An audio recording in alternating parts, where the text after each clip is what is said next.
নমস্কার বন্ধুরা, আমি সহেলি অলৌকিক জোনের আসরে তোমাদের আরও একবার স্বাগত জানাচ্ছি। অলৌকিক জোনে যারা প্রতিদিন ঘটনা পাঠান নিয়ম করে, তাদের ঘটনা পড়তে তো খুবই ভালো লাগে। কিন্তু যারা একদম নতুন, প্রথমবার যাদের নাম শুনছি, যারা ঘটনা পাঠাচ্ছেন এই বিশ্বাস রেখে যেখানে ঘটনা পড়া হবে, তাদেরকেও অজস্র ধন্যবাদ। শুরুতেই বলে দিই, যারা ঘটনা পাঠাতে চাইছো নির্দ্বিধায় ঘটনা পাঠাও, সমস্ত লিংক দেওয়া আছে, সেই অনুযায়ী পাঠিয়ে দাও। ঘটনাটা পাঠিয়েছেন পিনাকি রায়চৌধুরী। পিনাকি বাবু উত্তর কলকাতার বাসিন্দা, বর্তমানে রিটায়ার্ড করেছেন। উনি বলছেন, এই ঘটনা আমার শোনা, তবে শুধু শোনা না, ঘটনার সঙ্গে জড়িত এক দুজনকে আমি চিনতাম। পরবর্তীকালে যখন রিলেট করলাম তখন বললাম, ও আচ্ছা, এটা এদের ব্যাপার, এরকম একটা বিষয়। বলছে ঘটনাটা খুব যে নতুন ঘটনা তা না, বেশ পুরনো ঘটনা। বলছেন লেক মার্কেটের ওখানে, যেখানে প্রচুর সাউথ ইন্ডিয়ান পরিবারের বাস, সেরকমই একটা সাউথ ইন্ডিয়ান ফ্যামিলি বহু বছর ধরে ওখানে বসবাস করে। কলকাতায় ওদের ব্যবসা সূত্রে আসা, সেখানে বাবা মা ভাই বোন জ্যাঠা জেঠি করে আস্তে আস্তে সবাই সাউথ থেকে এসেছে, ওরা ব্যবসা করেছে। কেউ কেউ কলকাতায় থেকে গেছে, কিছু ফ্যামিলি মেম্বার সাউথে ফিরেও গেছে। তো সেই ফ্যামিলিরই একটা পার্ট, মানে কাকার বাড়ির, মানে যে ভদ্রলোক এসেছিলেন প্রথম কলকাতায়, তিনি তার ভাই মিলে এসেছিলেন। তারপর তাদের সন্তান সন্ততি হয়, তারা আস্তে আস্তে আস্তে এইভাবে ফ্যামিলি বাড়তে থাকে। তো মোটামুটি থার্ড জেনারেশনের ঘটনা এটা। থার্ড জেনারেশনে যিনি ছিলেন, তিনি খুড়তুতো কাকার তরফ থেকে, ফ্যামিলি থেকে আর কি। তার মা বাবা, তাদের একটি ছেলে। প্রথম থেকে কলকাতার একটি নামকরা ইংলিশ মিডিয়াম স্কুলে ছেলেকে সেই ভদ্রলোক পড়াচ্ছিলেন। সাউথ ইন্ডিয়ার বিভিন্ন জিনিসপত্রের ওপর কলকাতায় এসে ব্যবসা করতেন। কি ব্যবসা করতেন প্রপারলি আমাকে বলেননি, তাই আমিও আন্দাজে তোমাদের কিছু বলতে পারছি না। ছেলেটি লেখাপড়ায় খুবই ভালো, মেধাবী ছিল, কিন্তু একটু নিজের মতো নিজে থাকতো, যেমন খুবই মেধাবী ছাত্ররা হয়। ভদ্রলোকের একটি মেয়ে এবং একটি ছেলে। মেয়েটি সাধারণ পড়াশুনোয়। তো মেয়েটিকে কলকাতার একটি কলেজ থেকে গ্র্যাজুয়েশন কমপ্লিট করে তারপরে সাউথে একটি জায়গায় ভদ্রলোক বিয়ে দিয়ে দেন, মেয়েটি সেখানে চলে যায়। ছেলেটি এতটা লেখাপড়ায় ভালো, ছেলেটি ডাক্তারিতে চান্স পায়। ছেলেটি ভাই ছিল, মেয়েটি দিদি ছিল। ডাক্তারিতে চান্স পায়, ডাক্তারি পাশও করে। তারপরে পিজি যে পড়াশোনা আর কি, পোস্ট গ্র্যাজুয়েশনে, সেখানে সার্জারি নিয়ে পড়াশুনো শুরু করে। এই সময় ভদ্রলোকের একটু শরীর অসুস্থ হয় এবং মেয়ের শ্বশুরবাড়ির তরফ থেকে কিছু ট্রাবেল আসে। ওই জন্য ওনারা ভাবেন, স্বামী স্ত্রী, ছেলে তো এখন অনেক বড় হয়ে গেছে, ছেলের একটা বিয়ে দিয়ে দিই, এমনি তো ডাক্তারি পাস করেই গেছে, এবার ডাক্তারের পড়াশোনা তো সারা জীবন চলতে থাকবে। তো আমরা স্বামী স্ত্রী সাউথে শিফট করে যাই। প্রথমে ভদ্রলোক ওনার স্ত্রী চলে গেলেও ছেলেটি কলকাতায় রয়ে গেল এবং ছেলেটির জন্য লোকজন ছিল, ছেলেটিকে রান্নাবান্না করে দেওয়া সব কিছু। কিন্তু মায়ের মন যেতেও উনি প্রায় আসতেন, যাতায়াত করতেন।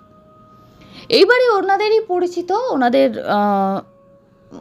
মানে ওনারা যেরকম সাউথ ইন্ডিয়ান ছিলেন, ওনাদের মতোই কলকাতা নাকি তার পার্শ্ববর্তী এলাকা থেকে একটি মেয়ে, ওনাদেরই মতো সাউথ ইন্ডিয়ান মেয়ের সঙ্গে ছেলের বিয়ে দিয়ে দেন। কিন্তু বিয়ের 3 মাস যেতে না যেতেই মা বাবার আর নিশ্চিন্তে থাকা হলো না, ছেলেটির সঙ্গে তার ওয়াইফের প্রায় হাতাহাতি হয়ে ডিভোর্স হয়ে গেল। মা বাবা তো মানতেই পারছে না, আমার ছেলে এরকম হতেই পারে না, যে ছেলের লেখাপড়া ছাড়া কোনোদিন কিছু একটা ফুটবল ম্যাচও বসে দেখেনি টিভিতে, সে ওয়াইফের সঙ্গে মারামারি করেছে, ভাবাই যায় না। কোনোদিন স্কুল কলেজে এত জায়গায় গেছে, কোথা থেকে তার কোনো কমপ্লেন আসেনি, তো কী করে হতে পারে। তো যাই হোক, মোটা টাকার একটা খোরপোশ দিয়ে বিয়েটি ভেঙে যায়। এবার ছেলেটি একাই কলকাতায় থাকতে শুরু করে সম্পূর্ণ। মা বলছিলেন যে আমি তো সাউথে চলে গেছি, আমার পক্ষে বারবার আসা সম্ভব না, আমি 2-3 মাস অন্তর আসবো। তুমি থাকো এখানে, উন্নতি করো, ভবিষ্যতে আবার যদি ভাবো বিয়ে শাদি করবে, কারণ আমরা আর বিয়ে দেবো না, কারণ আমরা তো একবার ভুগলাম। ন্যাচারালি তার মনে হয়েছিল মেয়েটিরই দোষ, ছেলের কোনো দোষ নেই, ছেলের নির্দোষ। মেয়েটির পরিবারের তরফ থেকে কী অ্যালিগেশন এসেছিল সেটা আমি এখন বলছি না, এটা আমি ঘটনার শেষে বলবো, তাহলে তোমরা বুঝতে পারবে। এখানে প্রথমে ক্ষমা চেয়ে নিচ্ছি, আমার প্রথমে হয়তো বলা উচিত ছিল এখানে ঘটনার কিছু অংশ কিন্তু একবারেও ছোট, যদি কেউ সদস্যদের নিয়ে বসে ঘটনা শুনছো তাদের জন্য উপযুক্ত নয়। প্লিজ ছোটদের সরিয়ে নাও বা হেডফোনে ঘটনাটা শোনো। এরপর আস্তে আস্তে সময় কাটতে লাগলো, ছেলেটি সার্জারি পাসও করে গেল, ডাক্তারিতে একদম ভালোভাবে একটি কলকাতার প্রাইভেট হসপিটালে অ্যাজ আ সার্জন চাকরিও পেয়ে গেল, চাকরি করতে শুরু করে দিল। প্রায় বছর 4-5 চাকরি করার পর একটা পেশেন্টের মৃত্যুকে কেন্দ্র করে ছেলেটির সঙ্গে পেশেন্টের ফ্যামিলির খুব হাতাহাতি হওয়ার উপক্রম। খবরে কাগজে বেরোলো ডাক্তারকে মারধর করা হয়েছে। ওই সময় ওনার ওই হসপিটালে জুনিয়র ডাক্তার থেকে সিনিয়র সবাই তার পাশে দাঁড়িয়েছিল যে না, একজন ডাক্তার কীভাবে মারতে পারে, ডাক্তারের দোষ নেই। ক্রমশ বিষয়টা চাপা পড়ে গেল। তারপর আরও একটি ইনসিডেন্টে তিনি জড়িয়ে পড়লেন। সেখানে নাকি বলা হলো তিনি কিছু অর্গানের, একজনের হয়তো কিডনি ট্রান্সপ্লান্ট নাকি হচ্ছিল, সেখানে উনি কিছু গণ্ডগোল পাকিয়েছেন। সেখানে তার এগেনস্টে কেস হলো, পুলিশ এনকোয়ারি হলো, কিন্তু ওনার কোনো দোষ টোষ ধরা পড়লো না। উনি সে যাত্রায় বেঁচে গেলেন, as it is owner career চলতে লাগলো। বাড়িতে উনি এসে একা থাকেন, যতক্ষণ ম্যাক্সিমাম সময় হসপিটাল বাড়িতে এসে একা থাকেন।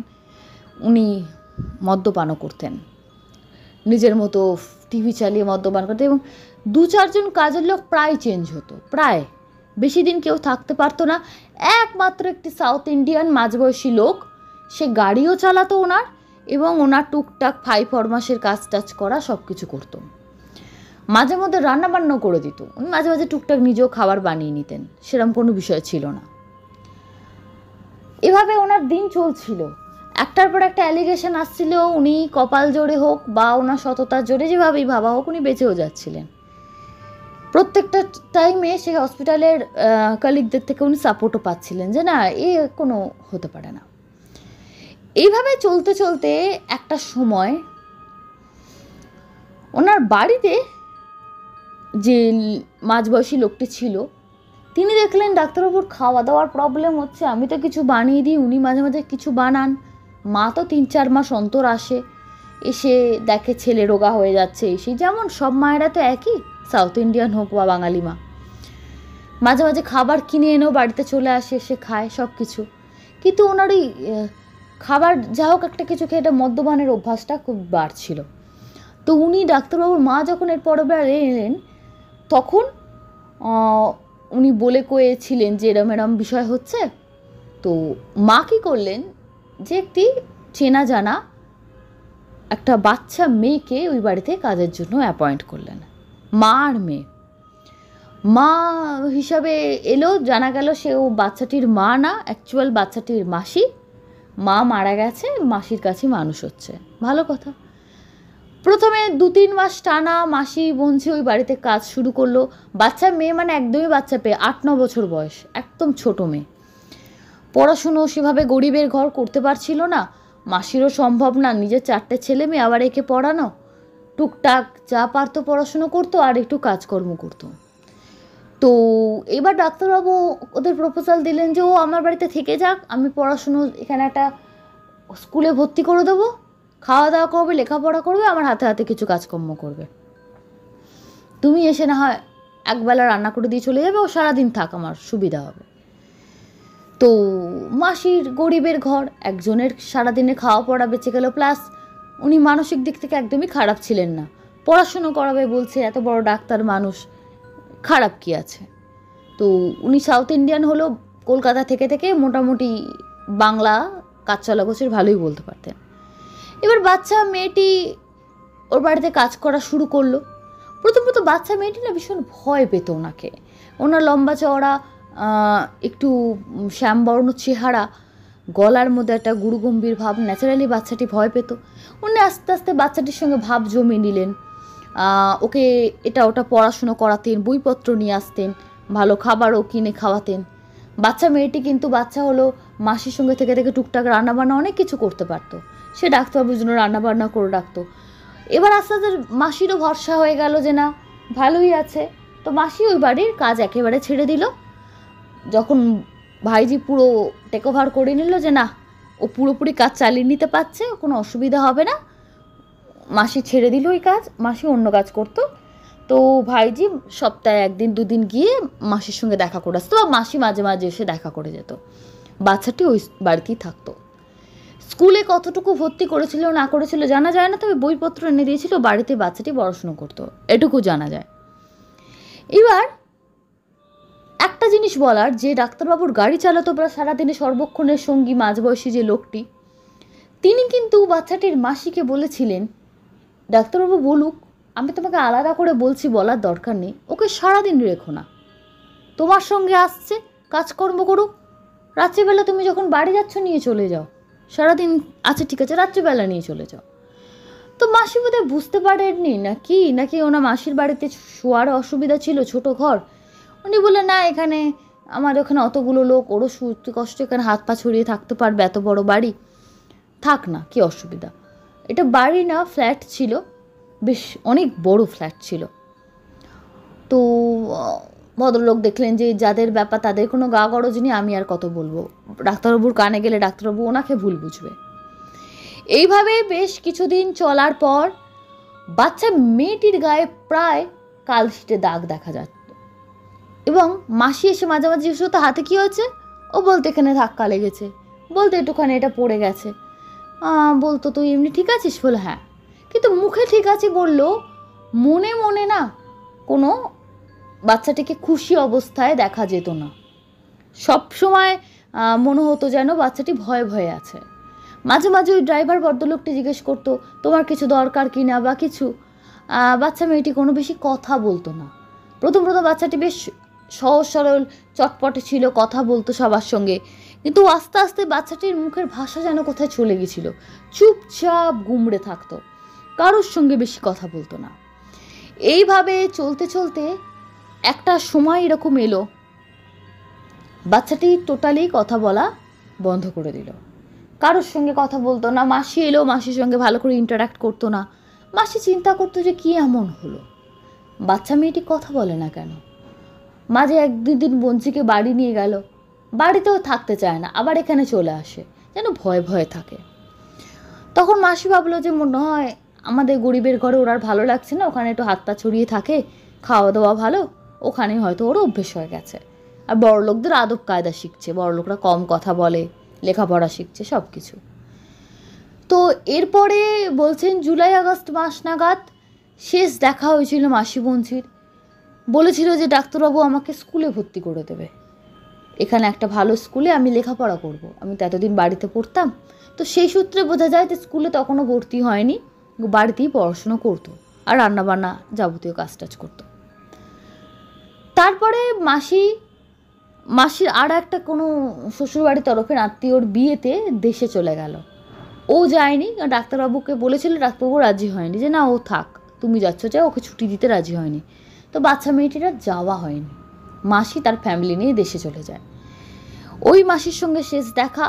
মাসি প্রায় 1-1.5 মাসের জন্য দেশে যায়। দেশে তো চট করে ওরা যায় না, ওরা গেলে বেশ অনেক দিনের জন্য যায়।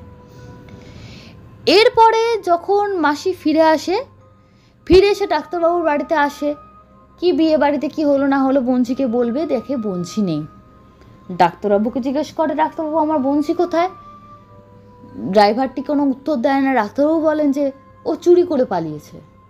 বলে একই কথা, প্রায় বছরখানিক হতে চললো আপনার বাড়িতে আছে, চুরি করে ও কোথায় পালাবে? ওর তো আর কেউ নেই, ও গেলে তো আমার কাছে যেত বা আমার চেনাশোনা রিলেটিভের কাছে যেত, আর আমরা তো সবাই দেশে গেছি। তো মাসি তো বিশ্বাস করেনি, একটু কথা কাটাকাটি হলো, ডাক্তারবাবু তো যা তা কথা বলে মাসিকে তাড়িয়ে দিলেন। এরপর মাসি বিভিন্ন আত্মীয়র কাছে খোঁজ নিল, কোথাও কিছু পাওয়া গেল না।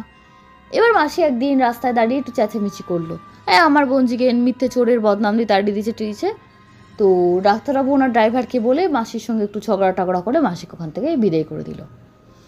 কিন্তু মাসি মন থেকে এটা গেল না যে আমার বঞ্চিটা গেল কোথায়। 1.5 মাসের মধ্যে মানে যেন কর্পূরের মতো উবে গেল। চুরি করে পালাবার মেয়ে সে নয়, যদিও বা কোনো ভুল করে ফেলে ছেলে মানুষ হয়ে, সে মাসির সঙ্গে যোগাযোগ করবে না, বা ও মোটামুটি জানে ওর আত্মীয় স্বজন কে কোথায় আছে, সে তো সেখানে যাবে। কোনো জায়গায় মাসি ওর খবর পেল না। তারপর মাসি বিভিন্ন সাধু টাধুদের সঙ্গে যোগাযোগ করতো, যে যারা একটু হাত গুনে এটা ওটা বলতে পারে। তাদের কাছে গিয়ে খুব একটা কোনো লাভবান হলো না। পুলিশ কেস করতে যাবে কি, ডাক্তারবাবু আগে থেকে পুলিশ কেস করে রেখে দিয়েছে যে চুরি করে আমার বাড়ির কাজের মেয়ে পালিয়েছে। এরা গরিব মানুষেরা আর কি করে, তাদের কথা কেই বা শুনবে। সব দিক থেকে মাসি একদম কোণঠাসা হয়ে গেছে, মানে ওনার কাছে আর কিছু করার নেই। এইরকম একটা সিচুয়েশান চলছে। মাসি খুব মনক্ষুণ্ণ, মাসির পরিবারের লোকেরাও খুবই চিন্তিত যে সত্যি তো ওনার কাছে না রেখে এলেই হয়তো ভালো হতো, আজকে আমাদের সঙ্গে এরকম ঘটনা ঘটে গেল। এরকম চলতে চলতে ডাক্তারবাবুর হসপিটালে আবার একটি সমস্যা দেখা গেল। এবার সমস্যা বেশ বড় ধরনের।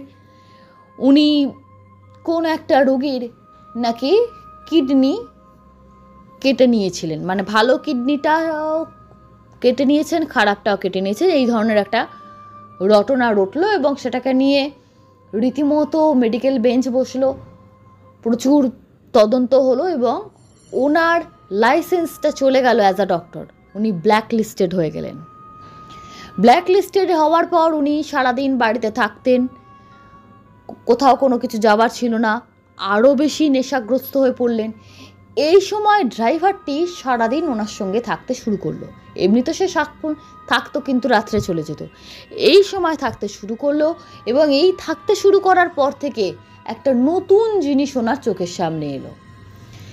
যেটা নতুন জিনিস এলো যে রাত্রেবেলা যখন ডাক্তারবাবুর জন্য, যেহেতু ডাক্তারবাবু নেশা করতেন, বিভিন্ন সময় বলতেন এটা বানাও সেটা বানাও, কিছু না করলে নানা রকম অকথ্য ভাষায় কথা বলতেন।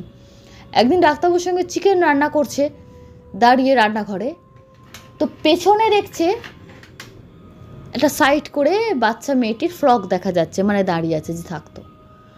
উনি বললেন ডাক্তারবাবু কেস করে রেখেছেন, চতুর্দিকে রটিয়ে বেরিয়েছেন যে ও চুরি করে পালিয়েছে, ও এলো তো জানবো না আমি তো সবসময় থাকি। সাইড হয়ে দেখলো বাচ্চাটা সরে গেল। আচ্ছা, বলে কি ব্যাপারটা বুঝতে পারলেন না। তারপর ভাবলে আমার মনের ভুল।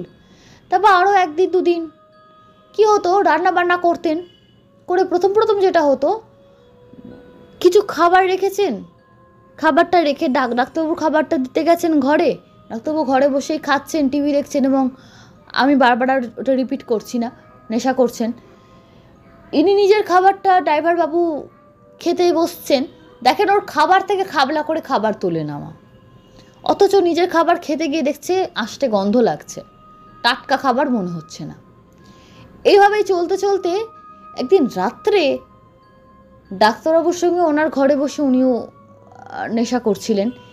এরকম সময় উনি দেখেন দরজা পুরো খোলা, ঘরে একটা পুরনো ইংরাজি সিনেমা চলছে, ডাক্তারবাবু প্রায় নিজে ঘোরের মধ্যে আছেন, এবং দরজাটা খোলা বলে সরাসরি ডাইনিং হলটায় যেখানে সোফা সেট থাকে ওখানটা পুরো পরিষ্কার দেখা যাচ্ছে, হালকা লাইট জ্বলছে। উনি দেখছেন বাচ্চা মেয়েটি বসে আছে সোফায় আর পা নাড়াচ্ছে, মুখটা একটা ফ্যাকাশে ভাব, চোখটা ভালো বোঝা যাচ্ছে না, মানে চোখের তারা যে পিটপিট করছে বা কিছু, চুপচাপ বসে আছে আর পা নাড়াচ্ছে, আর সাদা ফ্যাকাশে ভাব। ওই রকম একটা অবস্থায় দেখে এইবার এতদিন তো উনি দেখছিলেন যে খাবার নষ্ট হয়ে যাচ্ছে, খাবার মুখে দিতে পারছেন না, ইত্যাদি ইত্যাদি হচ্ছিল। ওই অবস্থায় দেখে উনি যখন ডাক্তারবাবুকে ডাকলেন যে ও, ডাক্তারবাবু কিছু দেখতে পাচ্ছে না, অথচ ও দেখতে পাচ্ছে। এবং উনি কি ব্যাপারটা, সামনে এগিয়ে গেলেন, তখনও কিন্তু বসে আছে। একদম যখন কাছাকাছি এগিয়ে গেছেন, একদম মানে চোখের নিমেষে মিলিয়ে গেল। ওই দেখে তো ওনার অবস্থা খারাপ হয়ে গেল। মিলিয়ে গেল মানে তাহলে ও কে ছিল, তাহলে কি মেয়েটা মারা গেছে? এই যে সেন্সটা ওনার কাজ করলো যে তাহলে মারা গেছে। এতদিন এরপরে যখন তার মাথায় এলো যে না, এটা কোনো স্বাভাবিক জিনিস নয়, কিছু একটা সমস্যা হয়েছে, এমন একটা কিছু হয়েছে যেটা উনি জানেন না। প্রায় এরপর থেকে বাচ্চা মেয়েটির ওই রূপ উনি দেখতে পেতেন। কখনো বাথরুমে কল খুলে দেওয়া আছে, জল পড়ছে, উনি বাথরুমে উঁকি মেরে দেখলেন বাচ্চা মেয়েটি বাথরুমের একটা কোণে দাঁড়িয়ে আছে। ভয়ঙ্কর তার রূপ, ফ্যাকাশে মুখ, চোখগুলো কঠোরগত, মুখের মধ্যে একটা অদ্ভুত ভাব। এই ভয়ে উনি প্রায় অসুস্থ হয়ে যাবার মতো ডাক্তারবাবুর থেকে কিছুদিন উনি ছুটি নিলেন, বলে আমি ছুটি নিচ্ছি, আমি আর থাকতে পারছি না। ইনিও যখন চলে গেলেন, এইবার ডাক্তারবাবু পুরো একা। রাত্রিবেলা হলেই উনি দেখতে পেতেন বাচ্চা মেয়েটি ওনার পাশে খাটে বসে আছে, নয়তো কিছু একটা করছে। এর পরের দিন সকালে যখন লোকটি ছুটি থেকে ফিরে এলো, দেখে ডাক্তারবাবু অজ্ঞান হয়ে ঘরের মেঝে পড়ে আছে। ডাক্তারবাবুকে তুলে, ওর কাছে সবসময় একটা সেকেন্ড চাবি থাকতো, দরজা খুলে ঢুকেছিল। তো উনি ডাক্তারবাবুকে জল টল দিয়ে যখন তুললেন, জিজ্ঞেস করলেন কি, বললো যে আমি এরকম বসেছিলাম, বসে বসে এরকম সিনেমা দেখছি মেঝেতে, খাটে না বসে খাট থেকে নেমে মেঝেতে বসে সিনেমা দেখছে। বলছে পেছন থেকে একটা ঠান্ডা হাত, আর সিনেমা দেখতেন একদম ঘরের লাইট অফ করে, মানে টিভির লাইটেই ঘরের লাইট, বড় একটা টিভি ছিল ঘরেতে। বলছে গলায় আর ঘাড়ে পাতলা পাতলা দুটো ঠান্ডা হাত আমার এসে লাগলো। আমি একটু কেঁপে উঠলাম, আমি এতটাও নেশাগ্রস্ত ছিলাম না। তারপর যখন মুখটা এরমভাবে আমি তুলেছি, দেখি ওই মেয়ে ভয়ঙ্কর একটা রূপ, আর চোখগুলো বেরিয়ে আসছে, ঠিক এরকমভাবে মুখটা উঁচু থেকে ওকে দেখছে। আরে বলে, যতই ডাক্তার হোক যাই হোক, ওরকম সামনে একজনকে দেখলে কেই বা স্থির থাকতে পারে। তখন উনি বললেন যে ডাক্তারবাবু সত্যি করে বলুন কি হয়েছিল, মারা গেল কি করে? ডাক্তারবাবু বলছে আমি জানি না, ও চুরি করে পালিয়েছে। বলে আপনি তো এতটা সব বলে দিলেন, কি হয়েছিল কি হয়েছিল? ডাক্তারবাবু বলতে চাইলেন না। এবার ডাক্তারবাবু নিজের বললেন আমি কলকাতা ছাড়ছি, এই বাড়ি আমি বিক্রি করে দেবো, আমি চলে যাচ্ছি সাউথে, তুমি অন্য কোথাও কাজ দেখে নাও, 1 মাস টাইম দিলাম, আমি চলে যাচ্ছি। এমনিতেই ডাক্তারবাবুর কাজকর্ম নেই, ব্ল্যাকলিস্টেড হয়ে গেছে, সাউথে গিয়ে যা পারে করবে। এইবার লোকটি ওই বাচ্চা মেয়েটির মাসির সঙ্গে একদিন গিয়ে পুরো বিষয়টা বলল। মাসি পুলিশে গেল, পুলিশ বললে এরকম ভূত দেখছে বলে তো কোনো কিছু প্রমাণ হয় না, তিনি মার্ডার হয়েছে কি কিছু হয়েছে বাচ্চা মেয়েটির সঙ্গে যে কিছু হয়েছে কোনো প্রমাণ? বললো না, কোনো প্রমাণ নেই। বলে তাহলে তো কিছু হবে না। এভাবে বিভিন্ন রকম ব্যবস্থা করতে চাইছিল মাসি, কোনো ব্যবস্থায় কোনো কিছুতেই মাসি সাকসেসফুল হচ্ছিলেন না। এবং আস্তে আস্তে যেটা হলো, লোকটি মানে ডাক্তারবাবুটি ওখান থেকে ছেড়ে দিয়ে চলে গেল এবং চলে যাওয়ার পর লোকটিকে দায়িত্ব দিয়ে গেছিলো যে বাড়ি বিক্রি করে দিও, বাড়ি বিক্রি করলে যে টাকাটা পাবে আমাকে পাঠিয়ে দিও। বাড়িটা মোটামুটি কলকাতার ওপর জায়গায়, এই বিষয়টা চেপে দিয়ে বাড়িটা বিক্রি করতে খুব একটা কোনো প্রবলেম হলো না, খুব তাড়াতাড়ি একজন ওদের সাউথেরই একজন কোনো লোক কিনে নিল, ডাক্তারবাবুর কাছে টাকা পয়সায় পৌঁছে গেল সব কিছু। কিন্তু তারা বাড়িতে আসার পর তারা নিত্যদিন ওই উপদ্রব ফেস করতো, সব সময় মনে হতো কেউ ওরকম ঘুরছে বা কিছু। এরা যা দেখেছিলেন ওরা সেম জিনিস দেখতে আরম্ভ করলো। তখন তারা পুরোহিত টুরোহিতের যাগযজ্ঞ করালো, তাতেও কোনো কাজ হলো না। তারপর একজন তান্ত্রিক বলবো কি ওঝা গোছের একজনকে তারা ডেকে এনেছিল, তিনি বললেন বাচ্চাটির মাসিকে ডেকে আনা হোক। মাসির সঙ্গে তারা কথা টথা বলে জানতে পারলো যে কিছু একটা বাচ্চাটির এই বাড়িতে হয়েছিল, স্বাভাবিক কিছু না। পরবর্তীকালে জানা গেল একজন মিডিয়াম, মানে যাকে নিয়ে এসেছিল ওরা, তিনি একজন মিডিয়ামের মাধ্যমে বাচ্চাটির আত্মাকে এনেছিলেন। এনে যেটা জানতে পারা গেল, বাচ্চাটিকে ডাক্তারবাবু অত্যাচার করতেন নানা রকমভাবে, মানসিকভাবে নানা রকমভাবে, আমি সেটা বলতে চাইছি না, তোমরা বুঝতে পারছো। এবং সবসময় ওকে ভয় দেখাতো, কাউকে বলবে না। এবং এই জন্যই ওনার প্রথম স্ত্রী কিন্তু পালিয়ে গেছিলেন, উনি খুব অত্যাচারী একজন মানুষ ছিলেন। তারপর হয়তো এই অত্যাচারের এতেই বাচ্চাটি মারা যায় এবং উনি তার ডেড বডি নিয়ে কোথায় গেছেন, কি করেছেন, কোথায় তারা আছে সেভাবে কিন্তু মিডিয়ামের মাধ্যমেও সেভাবে জানা যায়নি। তবে যেটুকু বোঝা যায়, উনি যেহেতু ডাক্তার ছিলেন, উনি সার্জন ছিলেন, কিছু একটা ব্যবস্থা তো উনি করেইছেন। হয়তো ডেড বডিটাকে কোনোভাবে কিছু কায়দা করে, কোনো যেখানে অটোপসিতে রুমে টুমে কোথাও পাচার করা বা কিছু তো করেছে। কি করেছে সেসব জানা যায়নি, তবে সে যে মারা গেছে সেটুকু কনফার্ম হয়ে গেছিলো। এবং বাচ্চাটির মাসি পরবর্তীকালে বাচ্চাটির নামে গয়ায় গিয়ে পিণ্ডদান করে, যা যা কাজকর্ম বলেছিলেন সেই সাধু সব কিছু করেন। এবং করার পর আস্তে আস্তে আস্তে আস্তে সব কিছু নর্মাল হয়ে যায়। বাড়িটা আস্তে আস্তে পুরনো যে সমস্যাগুলো থেকে মুক্তি পায়। বাড়ি যারা নতুন লোক এসেছিলো তারাও একটু শান্তি পায়। কিন্তু সবথেকে খারাপ যে বিষয়টা, সেটা হলো একজন ছোট মেয়ে অকারণে, কোনো কারণ ছাড়া, একটু মাসির গাফিলতিই বলবো, যখন দেখছিল যে বাচ্চাটা চুপ করে যাচ্ছে, কথা বলছে না, ভয় পাচ্ছে, তখনই মাসির 1.5 মাস ওকে একা ফেলে বিয়ে বাড়িতে চলে যাওয়া দেশে উচিত হয়নি। দরকার হলে কাজ ছাড়িয়েও নিয়ে চলে যেতে পারতো। তো যাই হোক, যখন যার কপালে যেটা হয়, পরে আর বলে কি হবে। তো এইভাবেই বাচ্চাটি শেষ হয়ে যায়। তবে ওই ডাক্তারবাবুর কোনো খবর আর পাওয়া যায়নি। ওই লোকটি পরবর্তীকালে বলেন নাকি ডাক্তারবাবু নিজেও খুব কঠিন রোগে নাকি মারা গেছেন, এবং মারা গেছেন যে খুব বেশি দিন হয়নি, এই লকডাউনের 2-1 বছর আগে মারা গেছে। এবং ওনারও কোনো কঠিন ক্যান্সার বা ওই জাতীয় কোনো রোগ হয়েছিল। পরবর্তীকালে যেহেতু মেডিকেল লাইসেন্স বাতিল হওয়াতে ওখানে ফ্যামিলি বিজনেসের সঙ্গে যুক্ত হয়েছিলেন সাউথে গিয়ে, কিন্তু ওখানে ওনার একবার বিয়ে শাদী ওনার বাবা মা দিয়েছিল, সেই বিয়েও নাকি টেকেনি।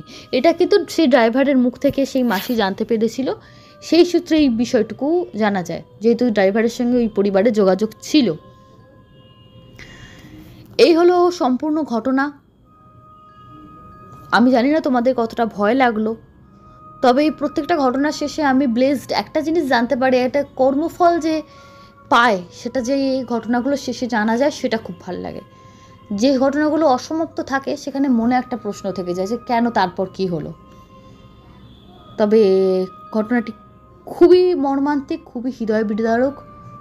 আশা করব ভবিষ্যতে কোনোদিন যেন কারোর সঙ্গে এরকম ঘটনা না হয়, এবং ধনী গরিব মধ্যবিত্ত নির্বিশেষে প্রত্যেকের নিজের পরিবারের শিশু সন্তানদের ওপর নজর রাখা উচিত, সে ছেলে হোক আর মেয়ে হোক।